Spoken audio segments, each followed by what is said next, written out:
Right, so let's get back to the game. We'll come back to some more questions later. Now, I left, while I was talking about that stuff there, I left these artificial characters on screen for a moment because they are quite fitting as an analogy of what I was talking about. Oh, and one more thing about that. We have this thing that is used in the AI community, the Turing Test, where if you can create an AI that can interact with a human and the human doesn't know it's interacting with an AI and thinks it's another human, then that somehow means that the AI has achieved general artificial intelligence and has matched the human level. I mean, basically, that's like saying, let's have a little look at this empty space here, because there's your artificial intelligence right there. Empty space. There is no consciousness in artificial intelligence. Let's just look at that for a minute while I mention these bits. Saying that if we create an artificial intelligence which gives a performance of some kind, acts in a certain way, and it appears totally convincing to a human, that means that the thing is actually conscious and has achieved human level awareness and intelligence, that is garbage. That's like saying that if you take a stage magician, a live human stage magician, and you have them perform a magic trick to the audience, and the audience cannot understand how they achieved it on the stage, and it looks totally real, the magic trick looks totally real to the audience, and some of the kids in the audience, human children, actually believe that real magic has occurred on the stage, then that means that it really was magical and there wasn't some fabrication behind it. That's bullshit. Doesn't matter how the audience responds.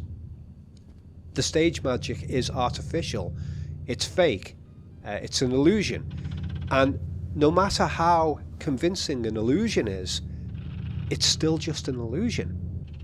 So let's take, for example, we walk around this ship, right? And this is like magic. Like when I was a kid, it was Pac-Man and Donkey Kong and stuff like that. I couldn't even imagine that games would ever look like this. Somebody could walk in the room, see this footage, and think they're looking at footage of a real place. You ever seen the video game Kingdom Come Deliverance? The graphics in that are so good at depicting nature. You know, fields and forests and stuff like that. The graphics in that are so good that if you just walked in the room and somebody was playing it and you didn't see that they were holding the game controller, you could easily just momentarily think that you were looking at real video footage of fields and forests. But that doesn't mean that what you're looking at is actually real. It's still fake, it's still artificial, it's just incredibly good how it's been done. But it's still fake. Right, so with all that out the way, let's look around at these sets a bit more. So we've got more of these ribbed tube things, like vacuum cleaner tubes that are used all over the place in the Alien movie and in this game, and they mimic elements of the alien creature design because it's got ribbed tubes on its shoulders and stuff like that. And these are constant subliminal reminders of the alien presence before it's even shown up in the game. What else have we got here? Oh, the window views. Okay, now, so far in the game, it's all been claustrophobic and complex.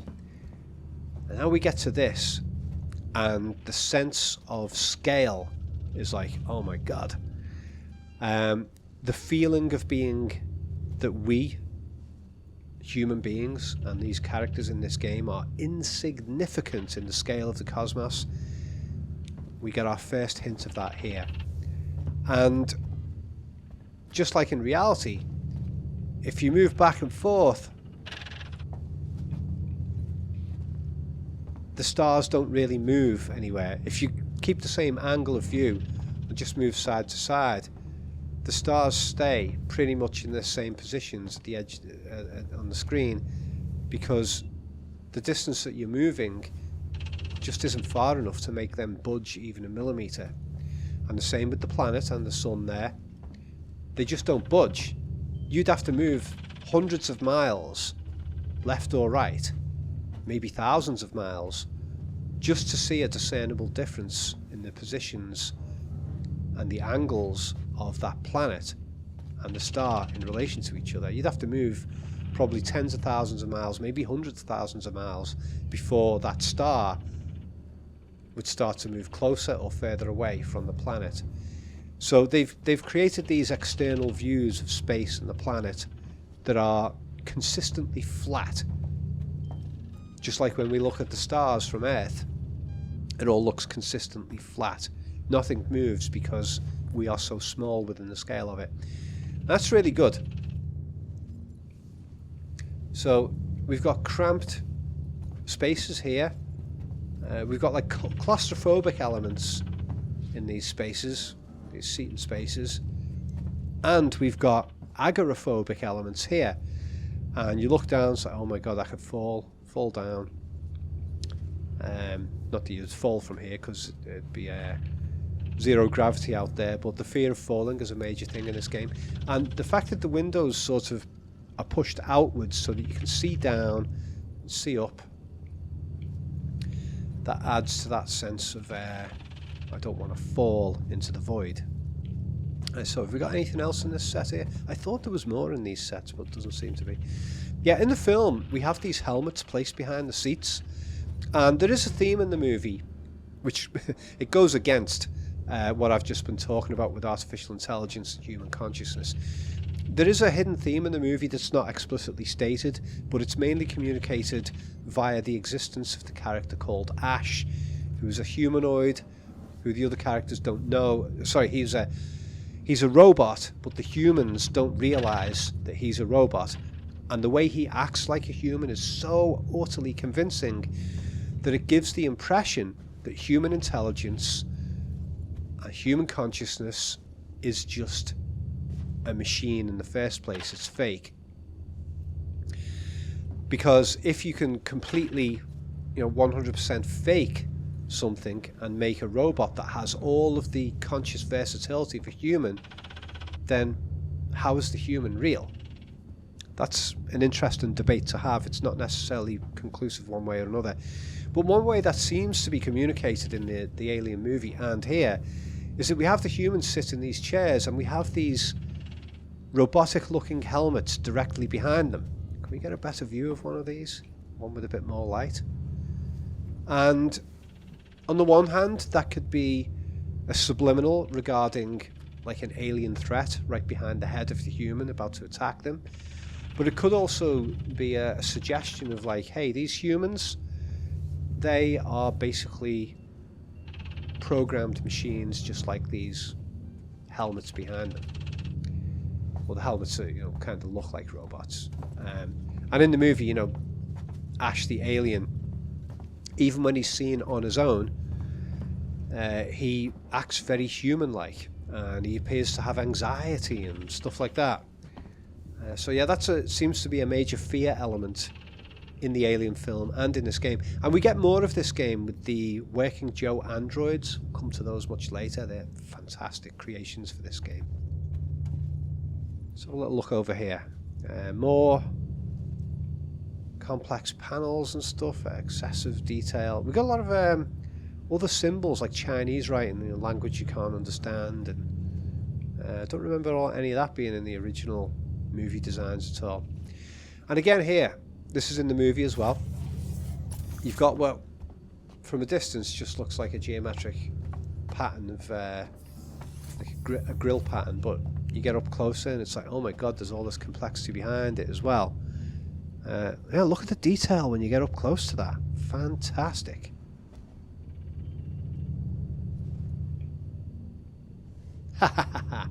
I see there's a little bit of a corner cutting thing been done here as well. Okay, so you see these pipes up here? They're nice and smoothly curved. Well, when you're doing geometric shapes within games, it's a lot easier for the system to run it if you're using the basic elements like cubes and spheres and cylinders and stuff like that. When you start getting into smooth shaped tubes like that, you have to have a lot more geometry built into it. So it seems what they've done here is to lessen the geometry. Is with these tubes, you can see it bends and it bends and it bends, so it's not very smoothly shaped, and so it requires less vertices in order to have that tube. But because it's not something most people are going to look at up close, you can get away with it. Now, what is that thing? It's really great, the amount of detail. Let's get down here and have a look at this. Yeah, and you can see up close here, the geometric shapes used within here are just flat planes with simple textures on them. Well, not simple textures, but they've got something called texture normals on these things, where it creates the illusion of more depth to the flat surface. It involves having an extra texture on the surface which determines which pixels within the flat surface respond to light at which angles. And so you can have parts of a flat plane that respond differently to light than other parts of it, but yet it's still a flat plane. And we get a lot of that in this game, in a lot of games really. Let's see if I can find a more specific example of it.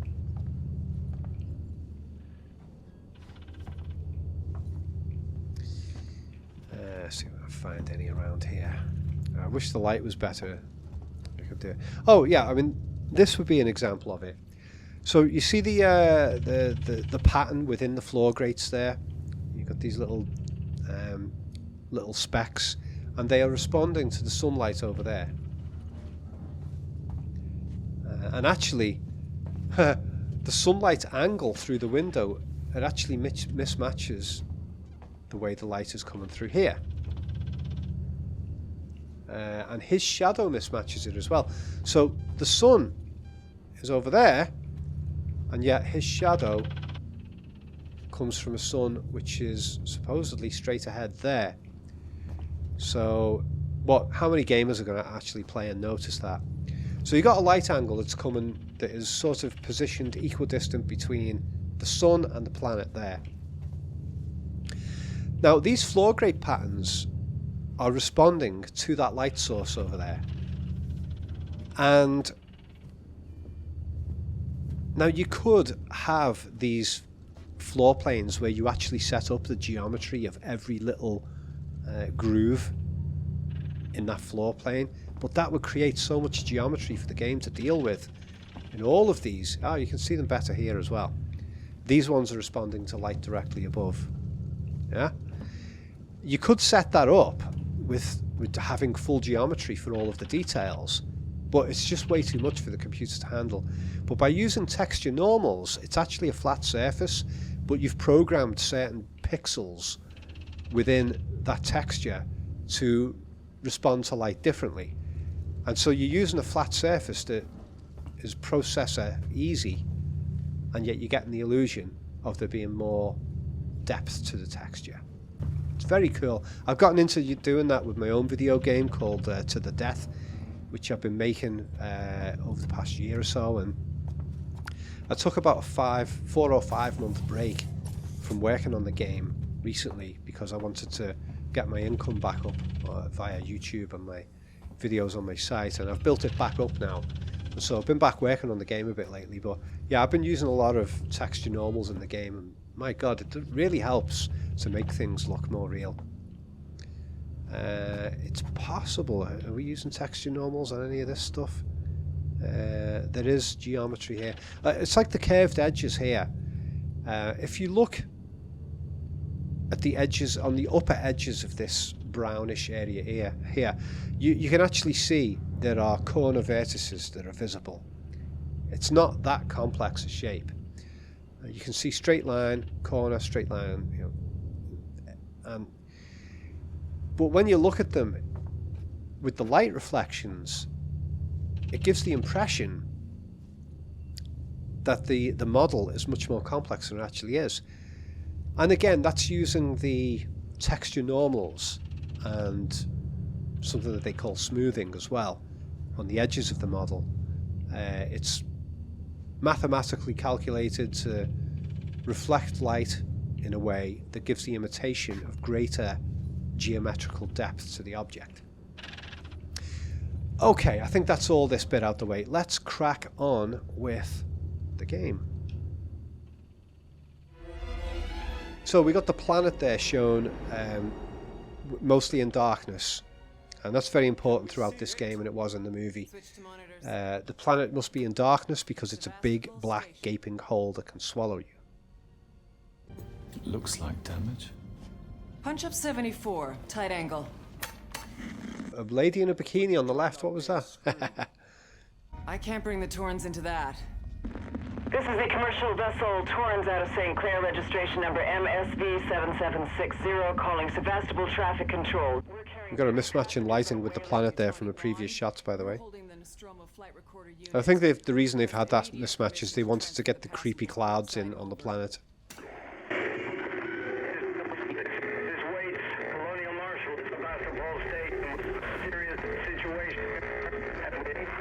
Hello, Marshall?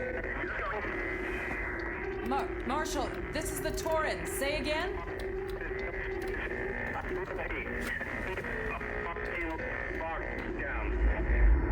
Look at the geometric complexity of the space station. The station's comms seem pretty screwed up, so I fitted Samuel's suit with a radio booster. I can only keep the Torrens in transit for 24 hours. You'll have heard from us by then. So if I remember rightly, this sequence, we get the fear of falling, the fear of lost gravity kicks in big time. Stand by. My contract doesn't cover bloody spacewalks. It's the only option, and it's perfectly safe if you do what I tell you.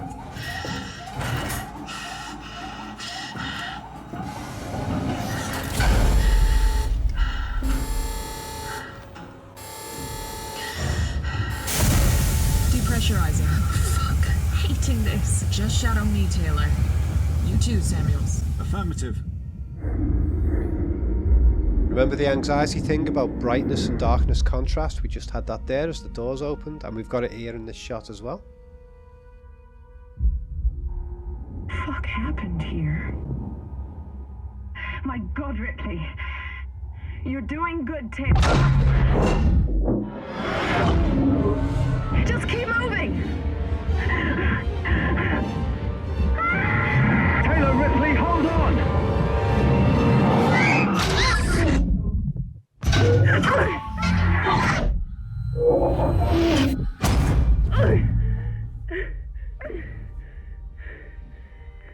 Samuels!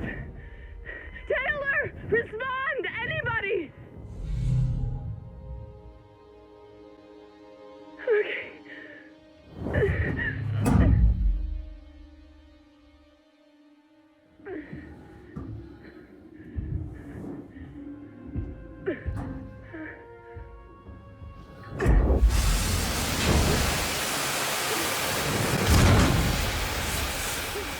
They still didn't quite do the realism thing of the silence of space there.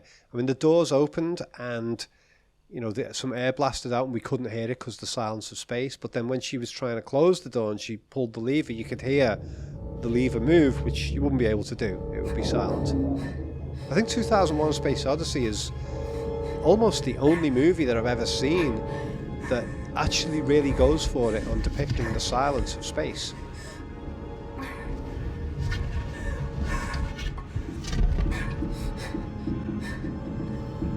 So we're in a new environment, a bit of uncomfortableness with flashing lights, and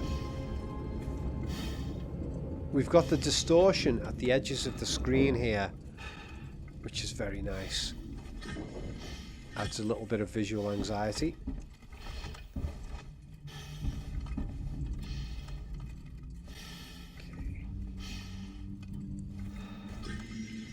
Okay. Again, we've gone from the relaxing lighting of the previous environment to the harsh lighting here. Bright light, higher contrast of lighting between light and dark creates a bit of discomfort. Creepy looking red door there.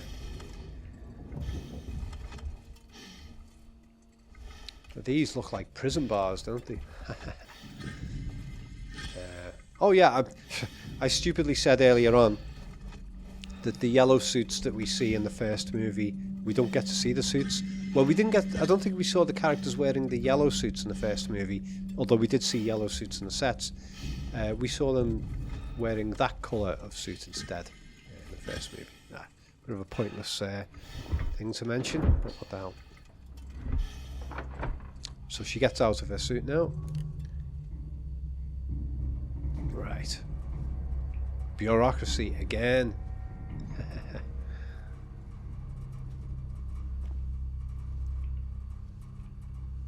And the brightness on the floor, it's so bright there that hardly any of the textures show. You know, it's deliberately uncomfortable. Okay, look at the greasy griminess and the metal work up there. I see how when I was talking about the geometric shapes and stuff, a lot of these shapes that we're seeing up here, if we look at them up close, they're quite geometrically simple compared to a lot of other stuff in these sets. And again, that's to make the game performance make the game run better, you know. And even these sort of cylindrical elements here, you can see that a minimal number of vertices have been used, so it's not a very smooth cylinder. But when you get far away from it, it's less noticeable. I mean, that's standard in games. You're always trying to get a balance between making things look smooth, the shapes, and minimizing the number of polygons and vertices that the game has to generate. Okay, we got another facial door there with two eyes. Right. Anything else in this set? No, not really. Is that radio? No. Ooh, now this is our first instance of a proper dark hallway. A little bleeping noise going on in the background, like a heartbeat. And tiny bits of dust floating around as well. Just adds to the creepiness. There's nothing processor intensive about having those particle of dust floating around, as far as I know. It was just a nice little addition. Ooh. And the noises of doors opening, subliminally sounding like possible alien creature about to attack. It's very good. This thing up ahead here is pretty intimidating. I think that looks like some sort of a big insect face looking straight at us, like an alien face with teeth down at the bottom or something like that. Geometric patterns, uncomfortable down here. Strong contrast between light and dark for anxiety again. And we can see that there's a fair amount of detail in these dark parts of the room here, but we can't see the detail, so again that's anxiety inducing.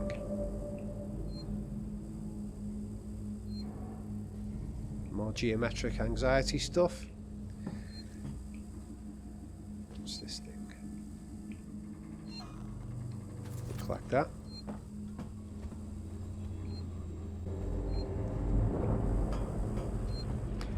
Okay, we'll save here.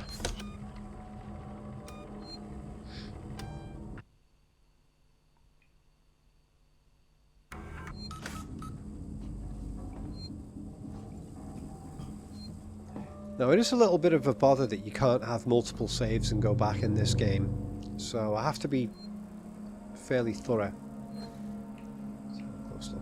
And you would think that because these are computer consoles, you'd think that would be spinning fairly fast, but it's done at a nice creepy slow pace. I do like as well that we've got some light coming up from these things on the floor that is creating geometric lighting patterns on this panel. Now if I stand in the way of it, we don't get a shadow. Our own shadow doesn't go on the wall there. That's because it's not actually a genuine lighting effect. I think that's baked lighting. The designers of the level have pre-baked the lighting effects into the textures on this computer console. And again, that makes it easier for the console that you're playing on, or the PC, to process the amount of information. If it's having to deal with actual light sources under here and predicting, you know, how the light is going to reflect on these geometric shapes, that is not very processor friendly for running your game. So by having pre-baked lighting data across many of the geometrical elements in these sets, again, that increases performance. And note that all of the lighting sources are fixed in this set, as far as I can tell. None of the lighting sources are moving, and when you've got no moving lighting sources, you can pre-bake your lighting data. Now, that one is actually doing some genuine lighting reflection there, but this one isn't. So very careful decisions have been made with each piece of lighting in these sets. Which parts need to have actual light source, and in which parts can we just pre-bake the lighting data onto the textures. That's been done very carefully throughout the game, and it really helps to keep up the performance, the technical performance of the game in terms of processing power, and it helps to keep the visual standard of the environments to an extremely high, convincing level. It does look like most of these lighting sources are fake, so I mean, again, that's a lighting source which is supposedly shining over there, and yet our shadow doesn't shine on there, so that's pre-baked lighting mostly, I think.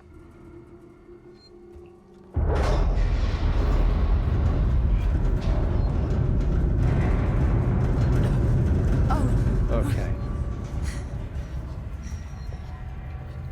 Now we're getting good use of the darkness and complexity here. We've got multiple ways we can go. We've got clutter everywhere.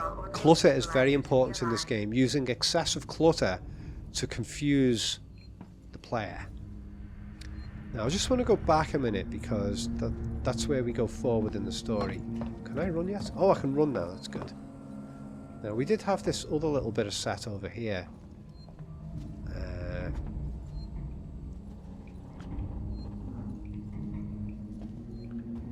Dark bits where we can hardly see the walls. Ooh, is something going to jump out those walls? And we got, again, the harsh lighting. And we got the kinds of horizontal blue lens flares that we had some of that in the original movie. Don't know why, but it just looks really nice, and they've made it match up with that in this game. Oh, this actually takes us out to the corridor that we just came out over there a minute ago. So, also by having these boxes of clutter, you don't know who or what is hiding behind the boxes. Ha, that's pretty cool. Are they?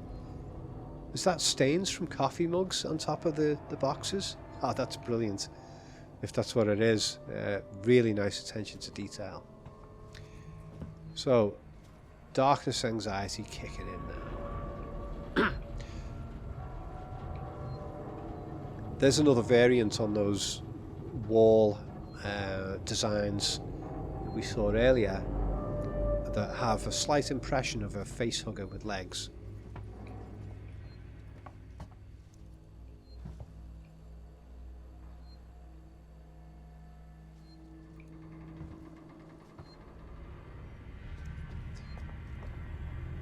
A lot of haunted house sound effects going on here, creaks and stuff.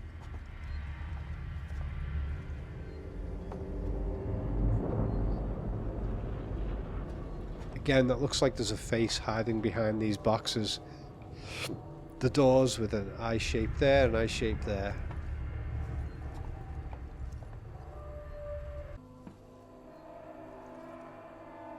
Huh. Something else there. I was trying to see around the edge of this because I suspect that, you know, they've given the impression that there are, I don't know, something like 200 of these cylinders wrapped in this thing. But of course you don't want your game to have to generate the geometry of 200 cylinders here.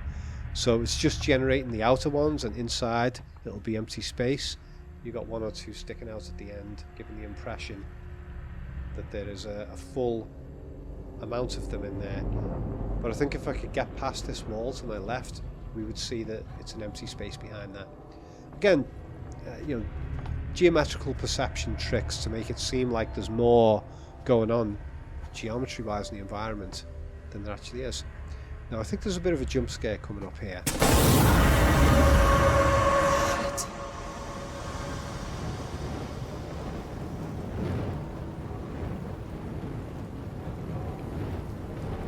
Yeah, that was a jump scare imitation of the alien, make you feel like the alien has just jumped out at you. And look at the bends in the pipes there, like the shape of the alien's head. And we got that alien noise, flame noise kicked in there at the same time as we had that shiny curve of an alien head subliminal in there. I think I knocked this little pylon over the edge here. Occasionally we have objects that can be knocked and moved, giving the impression of a proper physical environment, but not too many of them, because then the game wouldn't run so smooth. So you just have to have a few now and then. Like, I can't push this thing over the edge. There's no rigid body attached where the computer would have to calculate the geometry and the gravity and stuff of this thing. Well, it calculates the geometry, but doesn't have to calculate any movement. So almost everything in the sets is rigid geometry and doesn't use any collision detection or anything like that. Okay, so let's climb it. Oh, hang on. Just look over there first. Yeah, occasional flashing, throbbing lights again. We had that a little bit before. Got it again there. So tunnels, just like we had in the first game. And we got that rotating fan at the end.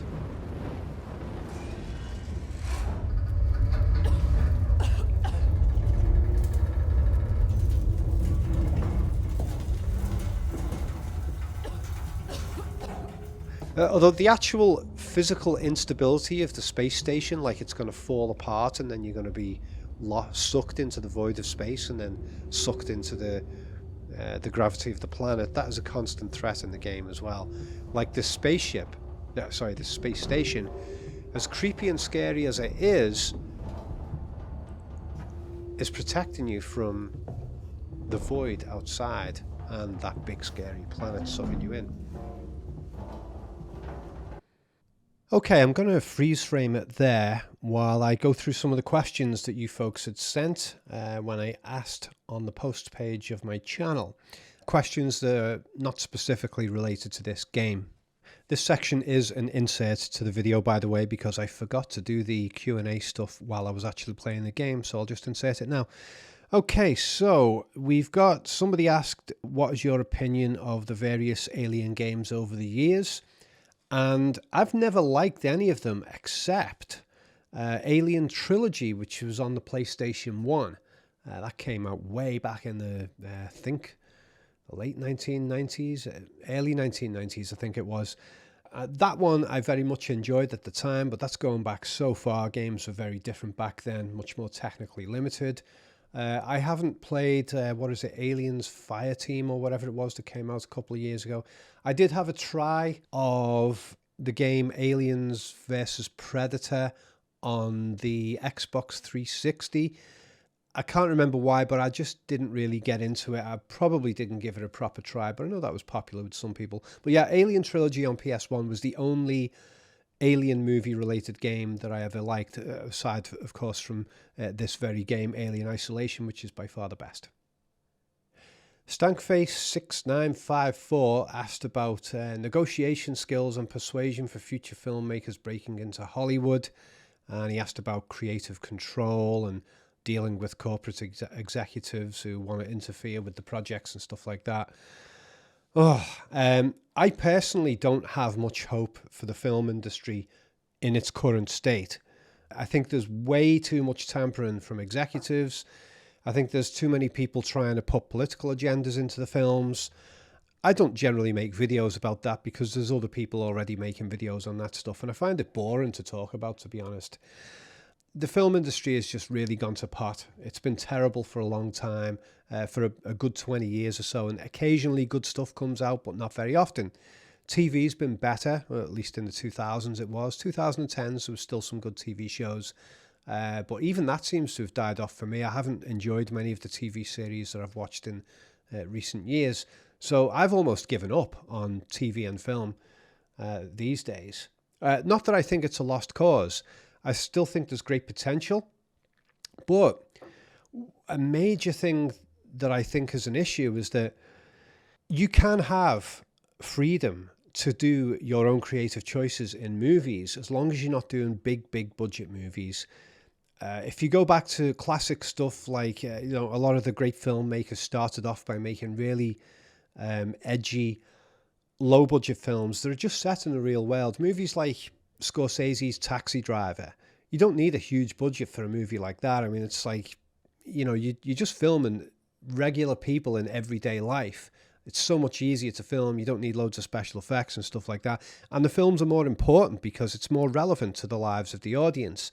And so because it's a lot cheaper to do, you can get the creative choices in that you want. You're not subjected to all of these pressures because you're not making $100 million movie or even a $10 million movie.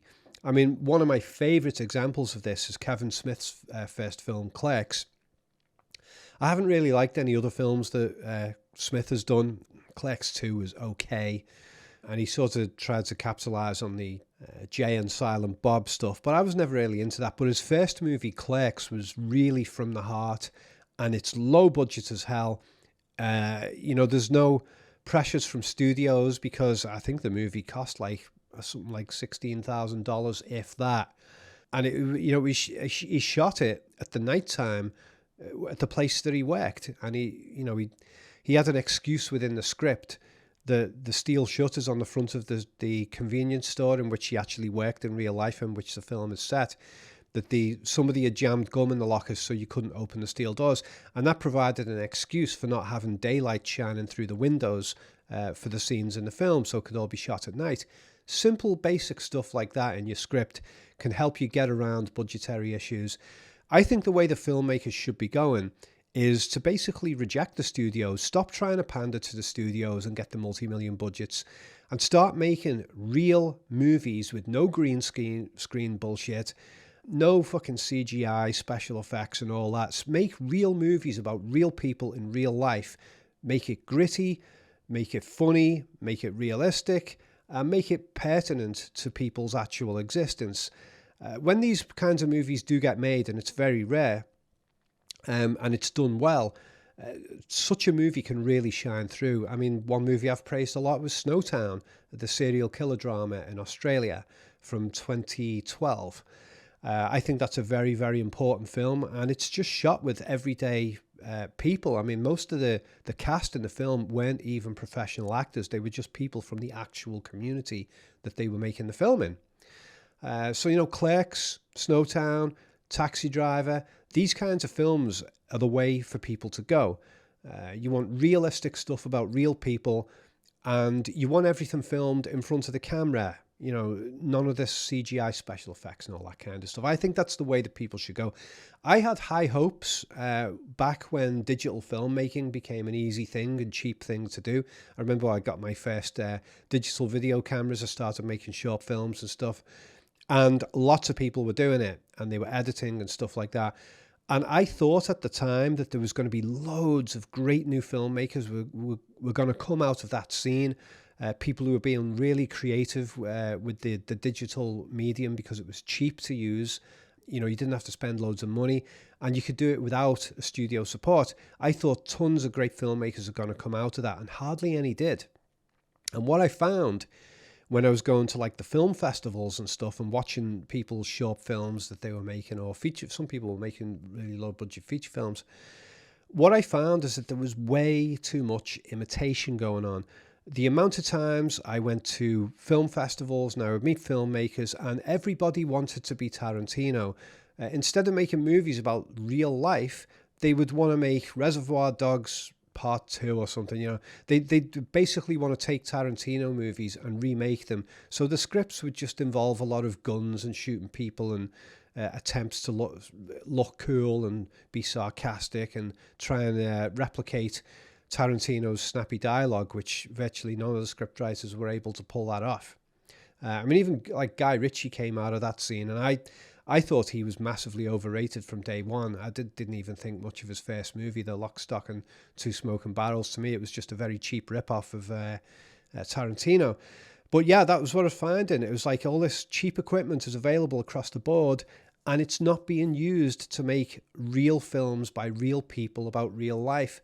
And that is still a problem today. There needs to be a movement, an underground movement of filmmakers who reject all of this digital crap and this excessive budgetary crap and superhero crap and all that, and start making real movies about real people. Okay, that's my rant on that one. I do think it's a waste of time trying to get creative control with the studios, unless you are already massively established, in which case you wouldn't be looking to this video for advice. Charles Bible 4554 asked films that I would recommend for kids and why I would recommend them. Well, one that springs to mind right off, possibly my favourite kids film of all time, is The Wizard of Oz. I think that's an absolutely amazing movie. That was a favourite of David Lynch's as well, by the way. I think there's tons of human truth in that film. I love the performances in it, the acting performances, the humour, the creative use of actual physical sets and stuff like that. That is an incredibly timeless film. You know, what, 1939 I think it was made, and here we are in 2025 and kids still relate to it. My daughter loves it. You know, we watched it, and yeah, it's incredibly relatable and timeless, and it's a very important one for filmmakers to study as well, because I think there's so much really great psychology about the world of kids that's built into that film that's made it timeless, and very few other kids films have managed to come anywhere near its ability to connect with multiple generations. Wizard of Oz is an incredible film. I'm also a massive fan of the 1968 version of Oliver Twist, just called Oliver. It was the screen musical version, which had one of the best casts ever. Ron Moody as Fagin, you've got Oliver Reed as Bill Sykes, and everybody else. The whole cast are just incredible in that film. The songs are amazing. I don't even like musicals, but most of the songs in that film are really, really well written and intelligent lyrics, and the instrumentation, the orchestration of the music is outstanding as well. Absolutely marvelous film on all levels, cinematography, set design, everything. And I also think it's a really important film because that film teaches kids who watch the movie about how hard life can be if you're born in the wrong circumstances. It had a strong effect on me when I was a kid. You know, I didn't realize how pampered and how easy I had it as a kid until I saw the movie Oliver when I was about maybe 6 years old. And I was like, oh my God, some kids have actually lived like this. You know, they're in the workhouses where they're scruffy and they got no parents looking after them. They got all these disciplinarian people around them bullying them and stuff. Little kids have grown up like that and then ended up homeless on the streets and stuff. So yeah, I mean, that movie really made me appreciate as a kid that I've got it quite easy, and I should appreciate what I've got. So I think that's an important movie that all kids should watch. There's tons more to say about that movie because it's so damn good on so many levels. Another one that I really like is WALL-E from, I think, 2008. This one's a Pixar type CGI. I think it's Pixar. But the story is absolutely brilliant, and the whole movie is full of all kinds of symbolism. There's loads of Kubrick inspiration going on in the movie as well. Tons and tons of references to 2001: A Space Odyssey. In a way, WALL-E is almost like a remake of 2001: A Space Odyssey, but for kids. And it's got loads and loads of great themes in it about the direction of humanity in the future, about the effects of social media, about people losing their physical health because they're spending all the time sat in chairs, messing around with screens and just living through screens and stuff like that. That movie was like a crystal ball of what was coming, and it's so pertinent now. For some reason, the movie doesn't really get talked about a lot, but I think it should be, and I think all kids should watch it because the warnings that it gives about technology are so clear, even to a kid. Well, at least I think they are anyway. I'm also a big fan of the movie Rango. I think that's a really, really good one with some great themes, some great storytelling. Up is another great one.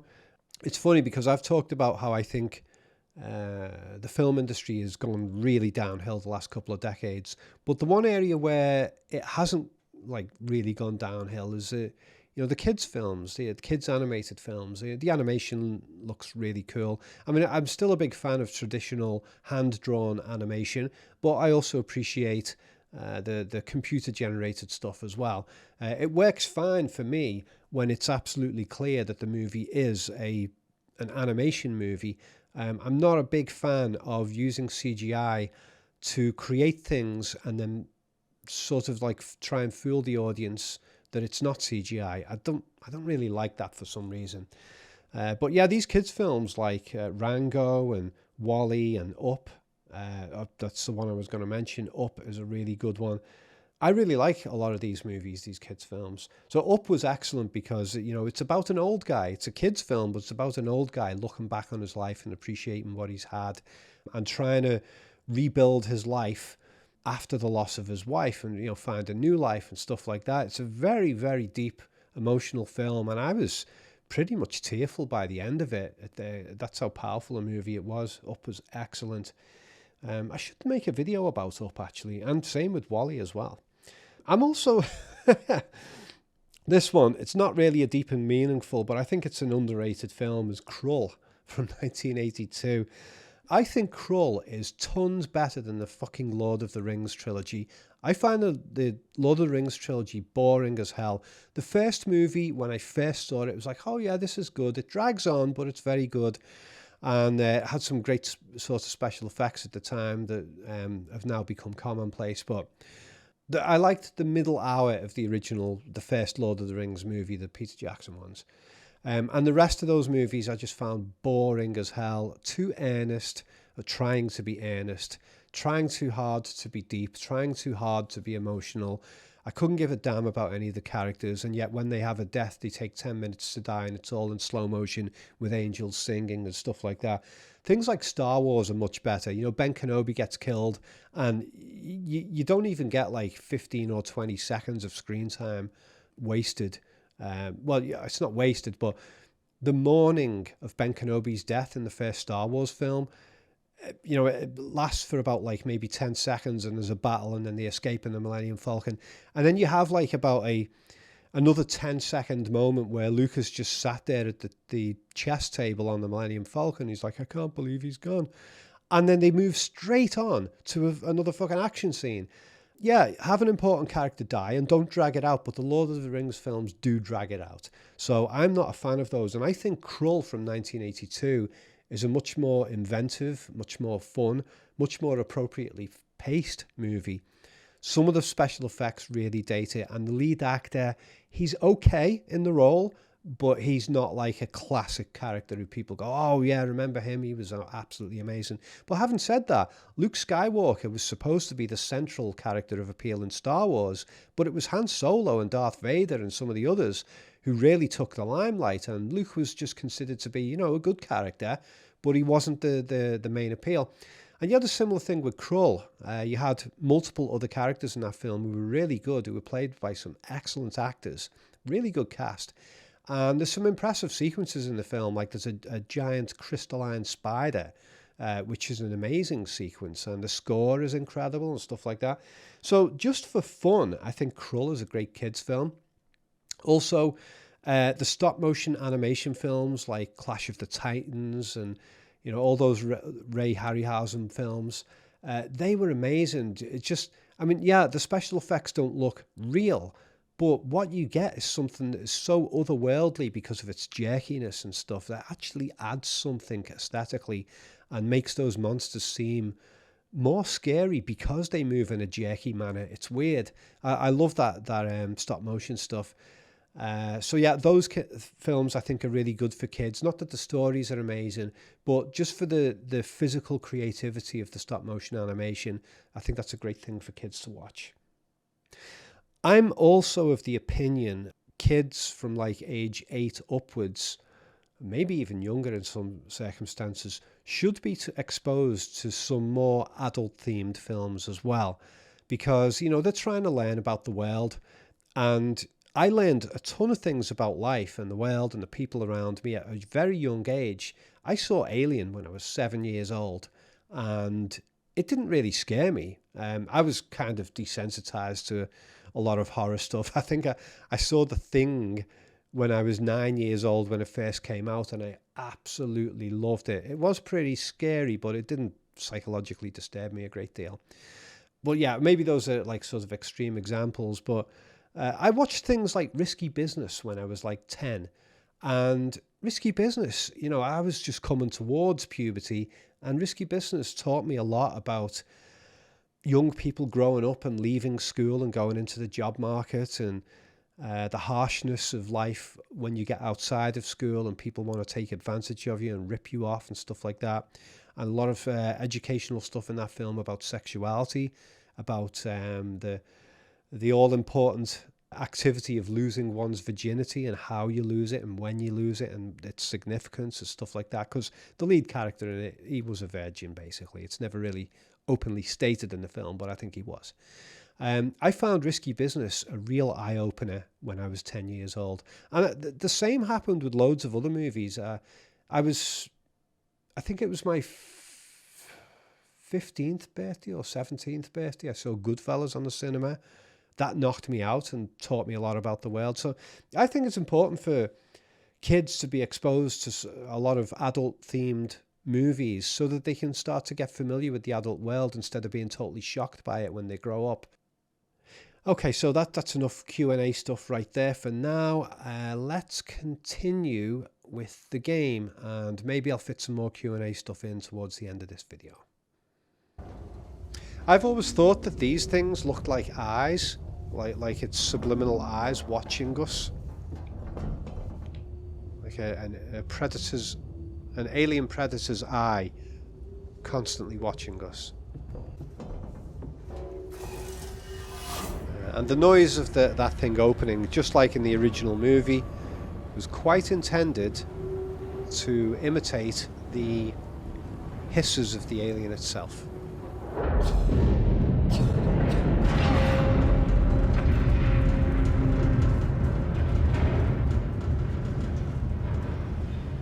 Okay, so we come out on the other side of where we were before.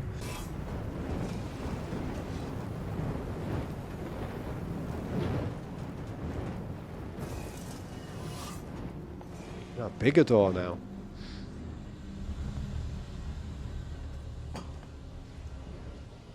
Oh, this is nice. You got those flashing bits at the end there. This is often used in the game where you will get flashing lights that very briefly show you lots of detail in a dark area, but you can't quite mentally process the detail because the light isn't on long enough. That's not the best example of it, but there's lots of examples of it later. So we got a bigger room, a lot of the usual stuff. As we go through the playthrough here, some of the things that I've been talking about will be repeating, and I'll just need to talk about them less. We can crack more on with the gameplay. But for now, we're still going through a fair bit of detail. Fear of falling, right here. Hissing. Steam engine pipes with steam hissing out of them that imitates the alien voice. That was used in the movie as well. Can I actually fall off these pipes? No, you can't actually fall here. I can try to fall, but I can't. But most people playing the game are going to assume that you can fall, and they will deliberately walk slowly. Oh god! Okay, so I got fooled again, because I've played this before and I forgot about that bit. So We've fallen into a new area and we are lost. God damn. Striped light. Again. It's used a lot. I can't see a damn thing in this bit. Where are we? This is good. Good use of darkness. Now, can I go down the other way? What's there? No. Just a wall.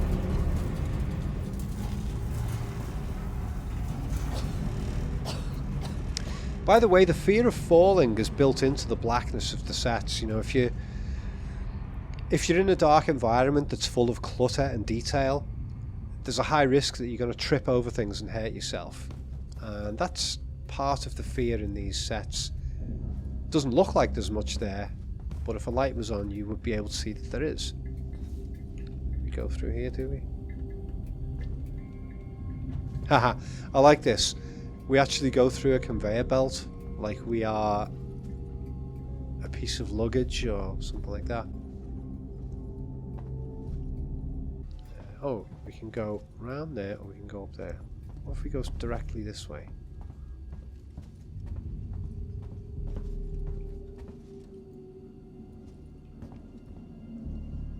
Can we go through here?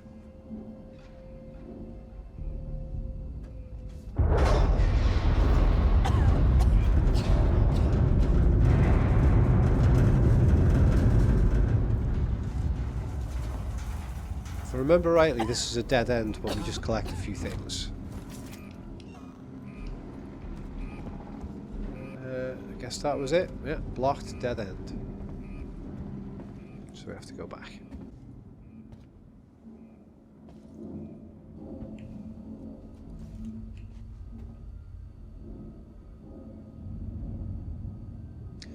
Lower luggage ramp. Okay, let's give it a go.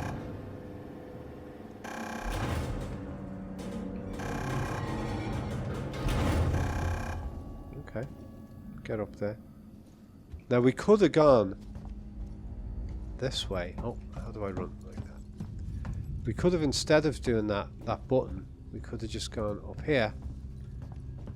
It's a very simple first example of having multiple options of how to proceed.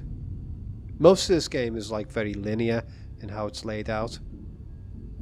Well, occasionally you get variations.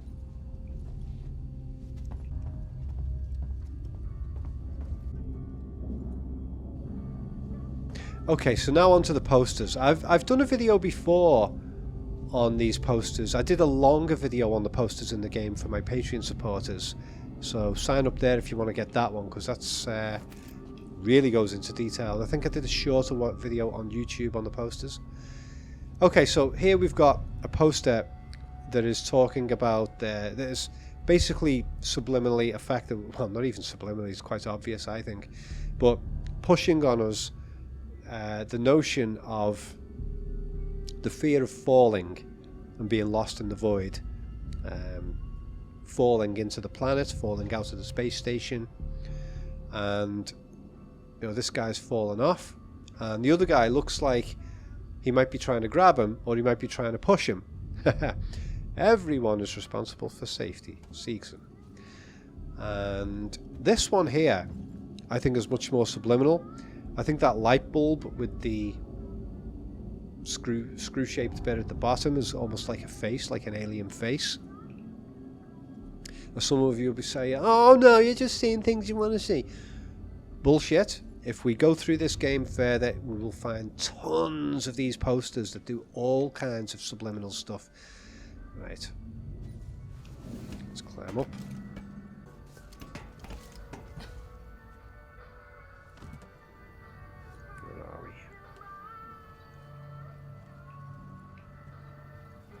So we're getting the light and dark harshness. This was used in the original Alien film. There was a set where Ash, the robot character, was present with some walls of lights like this. So we've got the combination of harsh lighting, harsh contrast between light and dark, and we've got the geometric discomfort element as well. Anyway, I'll come back to that in a moment. Oh, nice. I like this. Anyway. Again, sounding like alien noises. Let's turn that off. Hello? Sets are getting bigger and darker.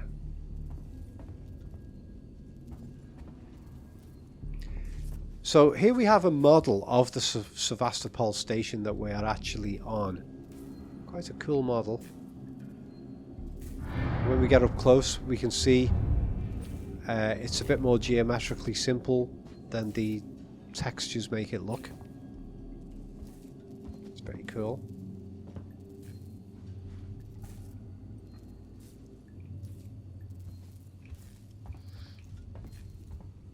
And the thing is tilted as well. You know, that idea about instability of gravity and fear of tilted floors and falling and stuff like that. This model has been tilted, which I think adds to that effect. And this thing looks threatening, like a big creature about to attack us. We can't really see much in the dark here. We've got some doors that we can't access yet. I don't know if we do get access to them later. I think we do. Okay, now a poster. Now this is a poster that we can hardly see because of the lighting, so we can't really read it properly or anything like that. But it's got a human figure with a sun behind it. And we don't know what that's all about yet. But it creates a subliminal impression anyway. I think that's about the working Joes, but it looks like a threatening figure.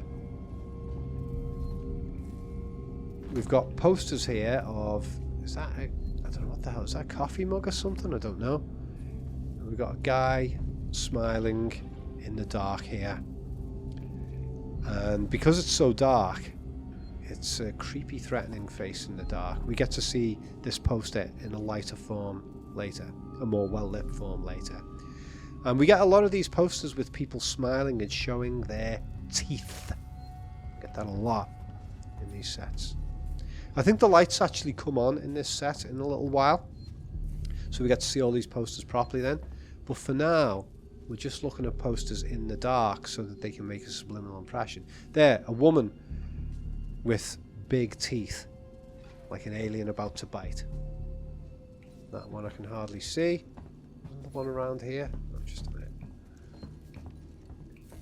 So this is good. You get the poster effects having a in the dark effect first. And a lot of this would be subliminal because people aren't going to be looking closely at this stuff and processing it, but it would affect people unconsciously. I'm not sure what that one is. There's a guy taking a selfie or something like that.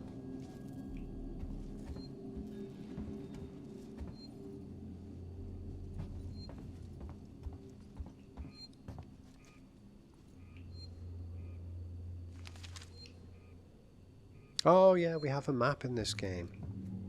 How do I access the map? I'm sure the game will tell me how to access it later. Doesn't look like we can go anywhere here. Doesn't anything here work?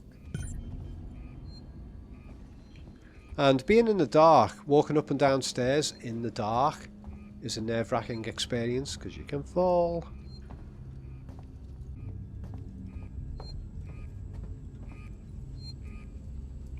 Let's save here.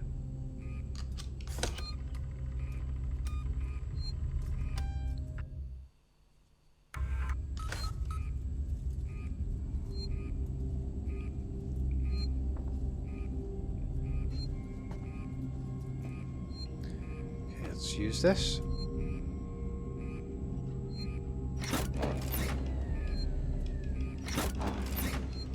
Yeah, it's making me have to struggle to turn this thing. There was a moment in the Alien film where Ripley had to pull some levers near the end of the movie and she really had to struggle to pull them. It was a good way of getting physical struggle into the game. Okay, so before we access that terminal, let's just look at the computers here. More geographical stuff. That seems to be about the planet, I think. So does that. Alright, so access terminal. I like the use of like very old looking graphics in these screens as well. I mean, we don't get that with Windows. systems these days. You know, most computers have at least reasonable graphics in their user interfaces, but this is set in a reality where only the simplest graphics are used. I quite like that. It's got a retro element to it, of course, and it matches with the computer displays in the first movie. So this has given us a code of 0340. I'm going to write that down in case I forget it. We get loads of these text things and audio files throughout the game, and a lot of them, I think most people don't really read much of them because it's all kind of boring, but it adds to the feeling of bureaucratic realism and bureaucratic complexity, and it kind of tells the story of the human beings who are locked in this station, who work there, but they're kind of like slaves. It kind of tells their story and the frustrations they feel. I quite like it. So let's play this. Turner, get back here now. We have a track somewhere in engineering. Lock the terminal down, kill the power, and don't forget your reports. Make them thorough. We're gonna need our paperwork to be bulletproof when this shit's over. Waits up. I like it. Let's just play that again. Harris, Turner, get back here now. We have a track somewhere in engineering. I like the way you've got the numbers counting down on the right there, and it's very rapid, like the final number is just like super rapid. Just gives a sense of anxiety, you know. It's cool.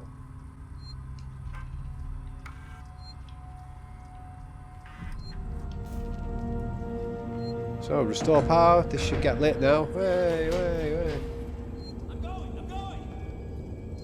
Oh, who's that? Somebody running across. Okay, so this is interesting. We switched on the power, and that colossal beast model of the station has been lit up. You know, that was like almost like a big threatening creature in the middle. And the posters have been lit up. Oh, look at that. That guy against the planet, a dark shadow of a guy.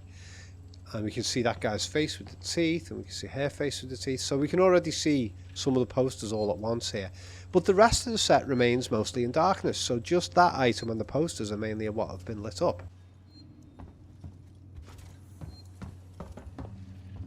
So this lovely poster, the sights of Sevastopol.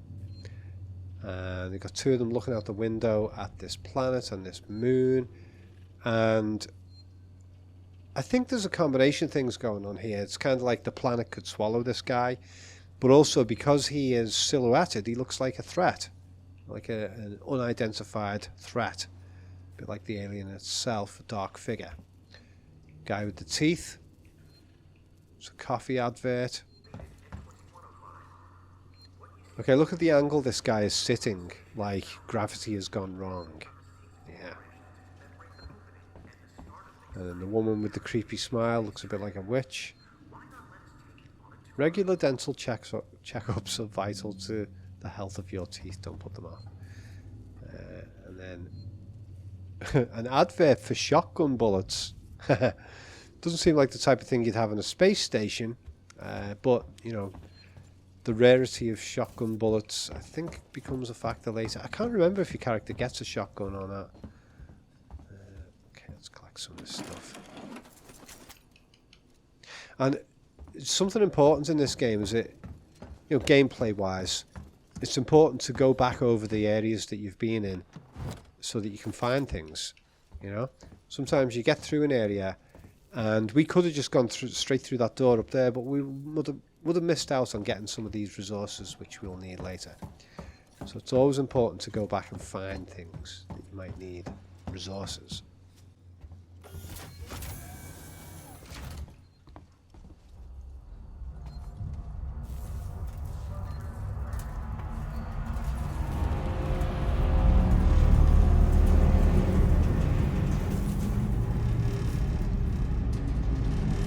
Spark threats, electrical threats, but also sparks as like alien. Oh, also sparks as like alien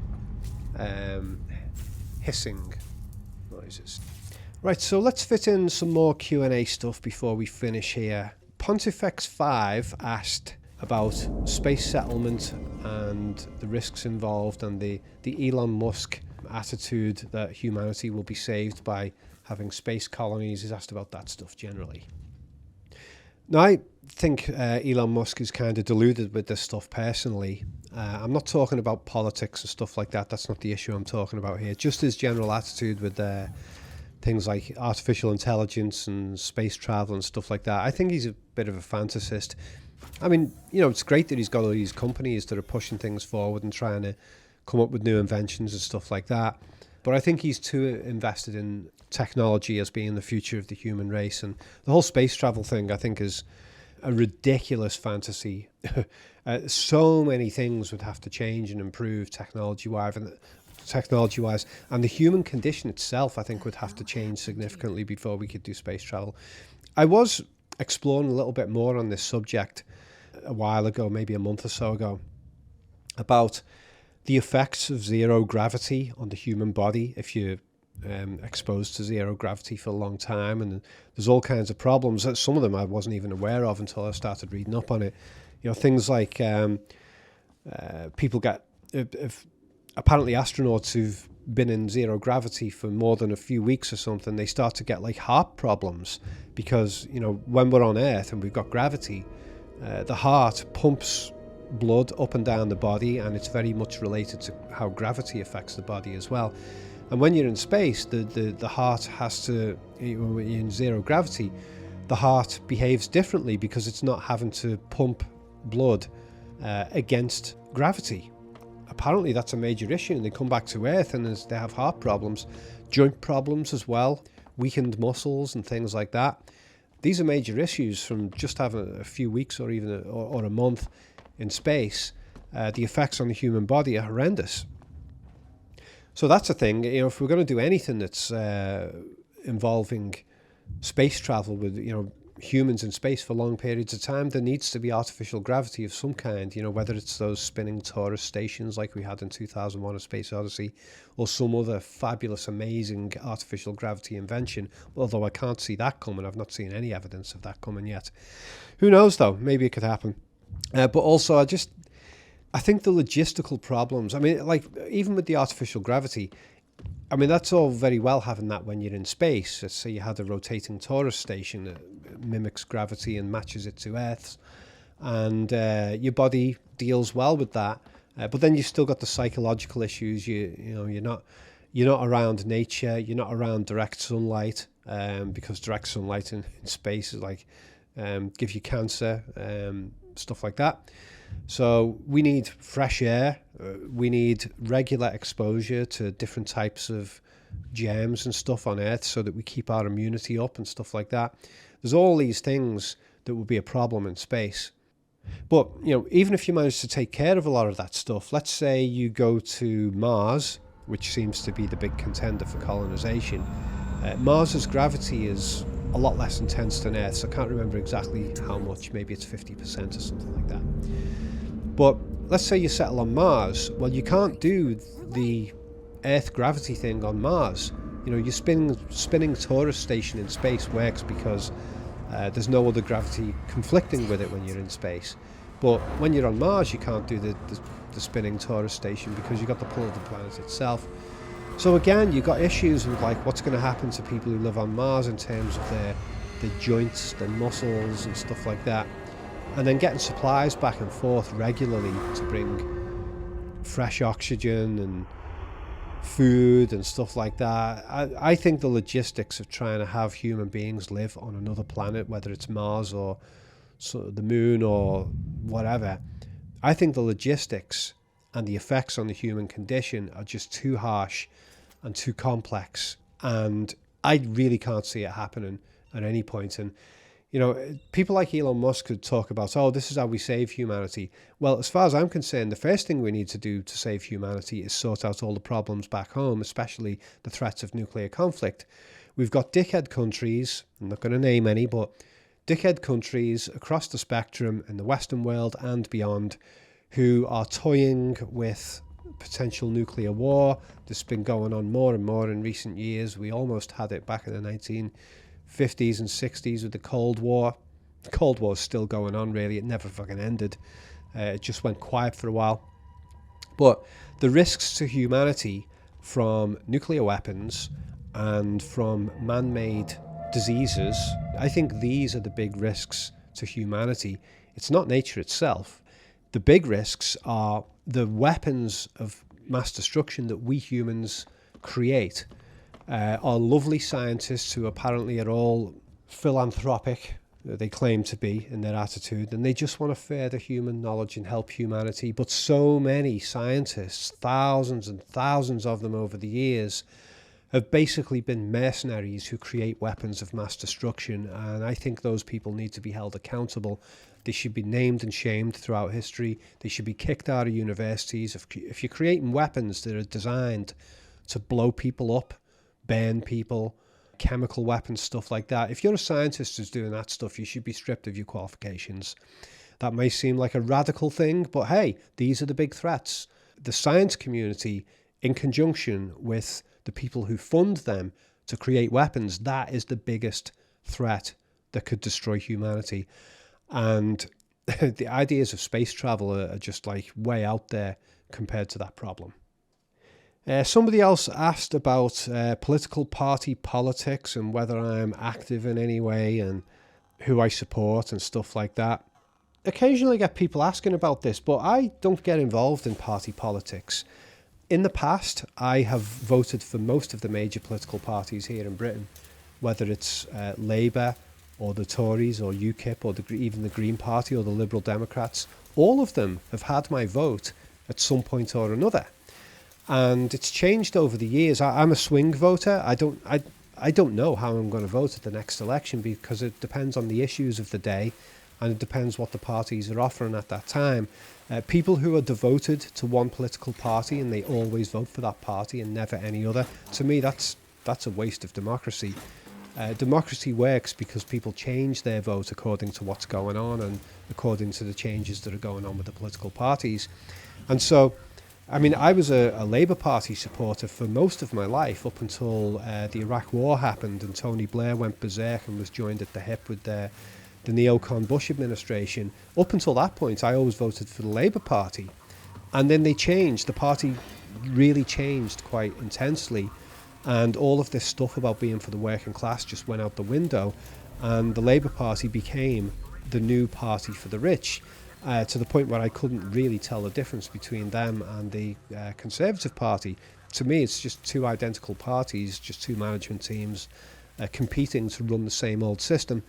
And so then I started voting for like Liberal Democrats, UKIP, Green Party, stuff like that, because I don't even buy into the whole left-right thing. I'm happy to vote for political parties, left or right-wing, depending on what the issues of the day are, because I don't really perceive them as left or right-wing. I'm just interested in the specific policies of the party.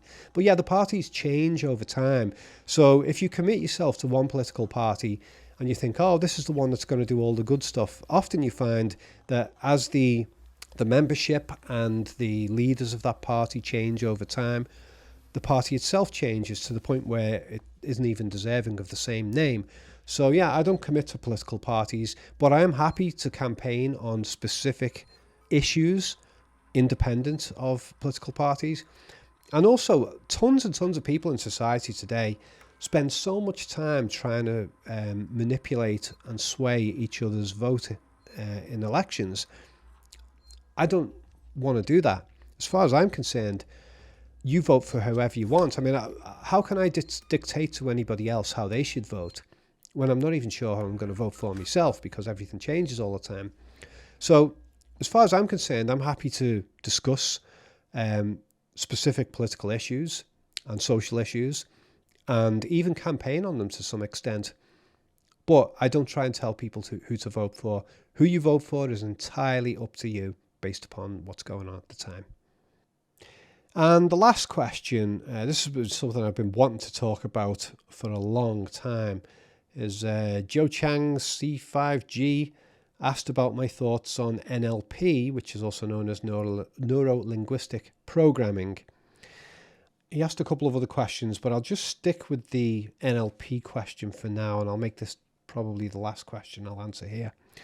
For those of you who don't know about it, NLP, or Neuro-Linguistic Programming, it's a form of psychology, psychotherapy. It gets used for different things. It gets used in marketing and sales. It gets used in various different things. But it sort of made its name in the world of therapy, counseling and stuff like that. How to deal with mental problems and processes, and how to find people who are good at things and study how that they do it in detail so that you can replicate it yourself. And that involves studying what they're doing mentally in order to do that task. Now, NLP, whenever you hear it mentioned online these days, there's always somebody who jumps in and says, oh, NLP is a pseudoscience. And I find whenever I come across those people, they virtually never actually know anything about the NLP stuff. I got into reading some of the original 1970s books on NLP, and they were excellent. I started reading them in my late teens and throughout my 20s, and I learned so many powerful skills from those books. And the stuff that I learned from those books, the stuff that worked for me, has become so integrated into my personality that I never really sit down these days and say, oh, you know what, I'm going to use this NLP technique. A lot of that stuff is just built into my personality now. It's built into my natural thought process. And it's built in so well that sometimes if I'm having a nightmare, you know, if I'm asleep and I'm having a nightmare, my mind will kick in and use NLP techniques to make the nightmare more easy to handle and to resolve the nightmare as I'm having it. That's how powerfully integrated the NLP techniques are in my thinking. And there's been other things. I've studied some Buddhism. I got some good things from that. There's been other fields of study in psychology, Carl Jung and stuff like that. There's been other things where I've got a lot of value and knowledge from, but NLP is one of the major ones as well. And it really changed the course of my life in my late teens, because I was having so much trouble with the background that I grew up in, with the poverty, with the crime and stuff like that. And the NLP allowed me to destroy a lot of those beliefs and replace them with better beliefs, and to identify problematic patterns in my own thinking and build my confidence and stuff like that. It was incredible. And I'd actually been to see so-called professional counselor types, and I saw a psychotherapist for a while when I was about 15 years old because I had a lot of behavioral problems, and they didn't help much, but the NLP books did. They gave me stuff that the so-called professionals were not giving me. And things have changed regarding NLP over the years. It started to become all the rave in like the 1980s and 90s. It was catching on everywhere. People were doing courses on it and stuff like that. And here in Liverpool, there was a little bit of a thriving NLP community. There were some trainers around, certified trainers. There were some practice groups that I used to go to. And so I was having an opportunity to learn how to do this stuff. And I learned how to do hypnotic trances. I learned a great deal about how to use language to manipulate people's emotional states. I mean, I use the word manipulate. That sounds cynical and bad.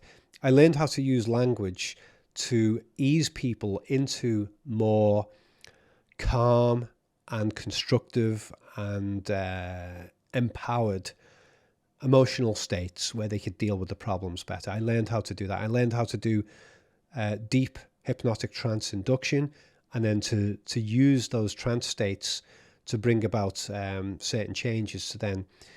I learned all that stuff. And I got reasonably good at it, to the point where some of the trainers that I was meeting, I mean, I'd never actually done an actual certification in NLP.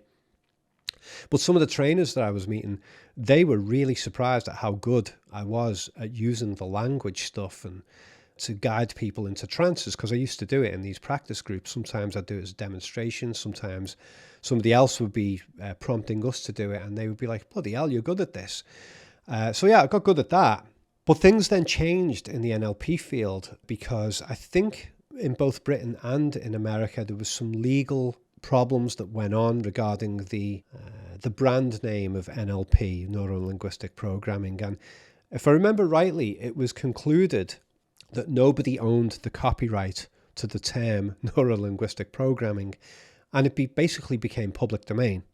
And so now, as far as I know, anybody out there can go out and call themselves an NLP practitioner and can actually teach training courses and hand out their own certificates in it. I would be allowed to do it even though I've never actually done anybody else's certified course. Not that I'm a stickler for certification, because there was a problem going on in the NLP community, and a lot of it was about money.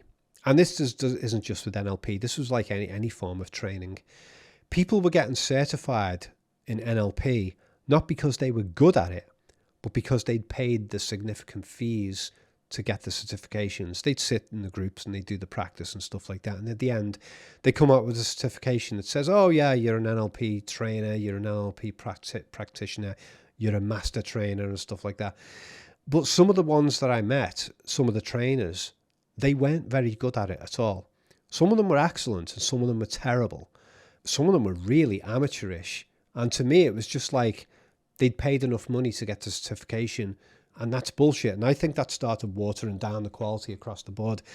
But then the issue about the copyright occurred, and then it's like, well, NLP is no longer a lucrative financial endeavor for its creators because anybody can call themselves an NLP trainer. So that, I think that completely destroyed the whole market for NLP. However, NLP was lapped up by the military, by the advertising industry, and a lot of the techniques that are used today in those industries, and even some of the terminology that they use to describe their techniques, comes from the NLP field.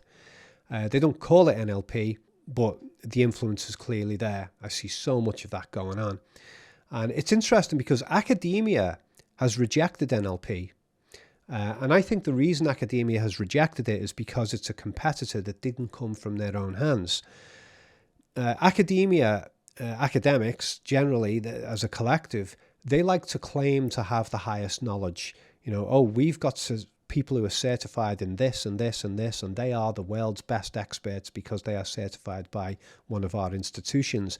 And that is not actually true. There are many fields in which academia does not produce the best and the brightest and the most capable. The arts is one of them. A person can go and do an art degree. Fuck, no way does it mean that they are a great artist. And tons of great artists and musicians and so on, and even filmmakers, come from outside academia.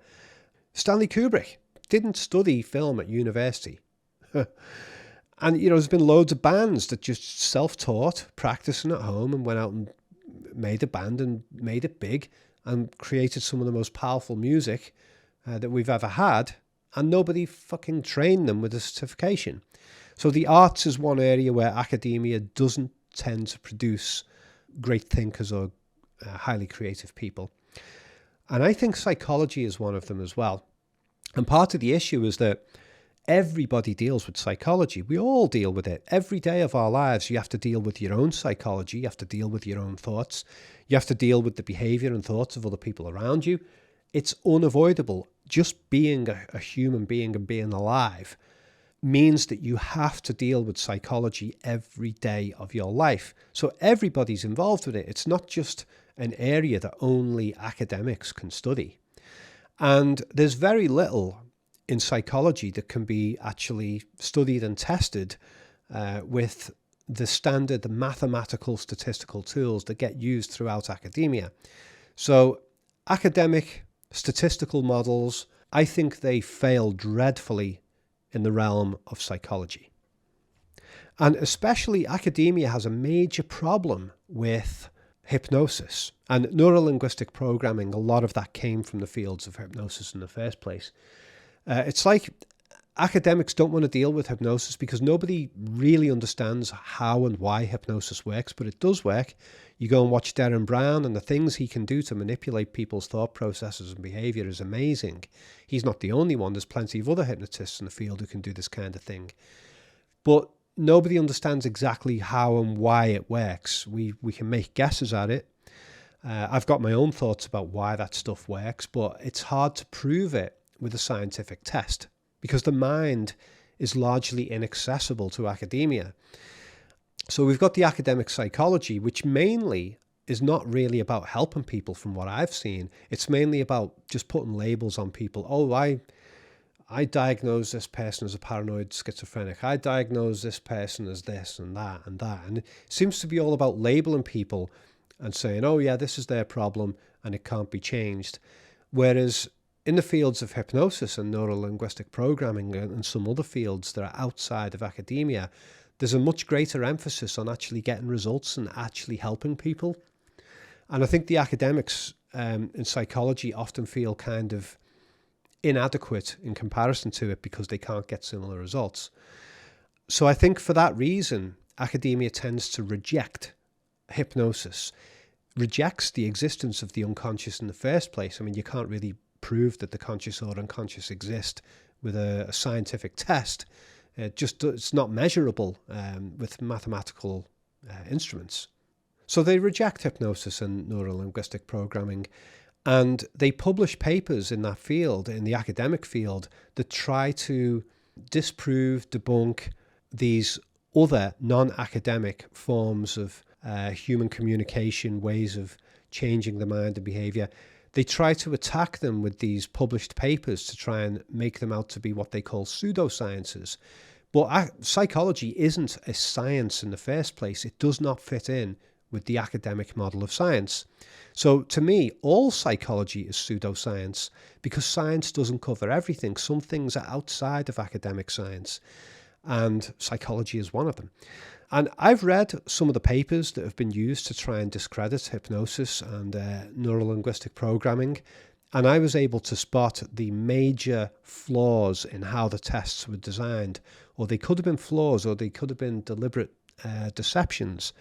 For example, the issue which is brought up a lot with the neuro-linguistic programming, one that gets raised a lot, is the issue of eye accessing cues. When you're talking to somebody and you ask them questions and they think about it and their eyes move up left, up right, or their eyes move in certain directions that indicate certain types of sensory processing that are going on in the mind.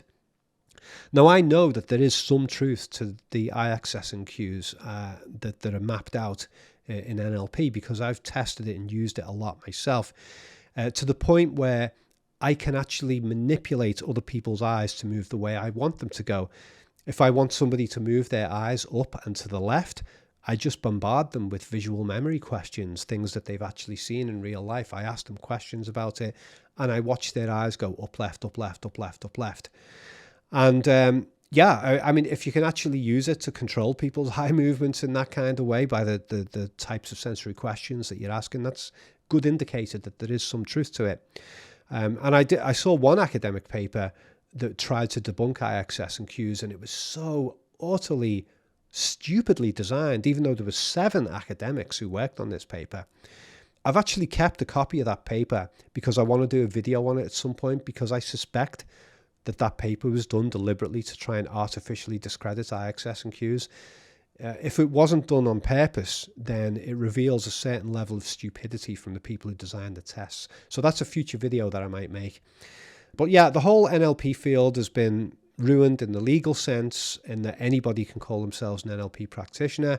It was also ruined to an extent before that by the financial motives, people just trying to make huge amounts of bucks out of the certifications and so on. But all of the core processes, the human communication processes that are present in NLP, they don't belong to anybody. They exist all over the world. People put each other in and out of mild trance states all the time with the things they say. People manipulate each other's minds or help each other's minds using various forms of NLP that actually happen in general conversation. It's just when you start to study it and understand how it works, you can do it more specifically and in more powerful ways.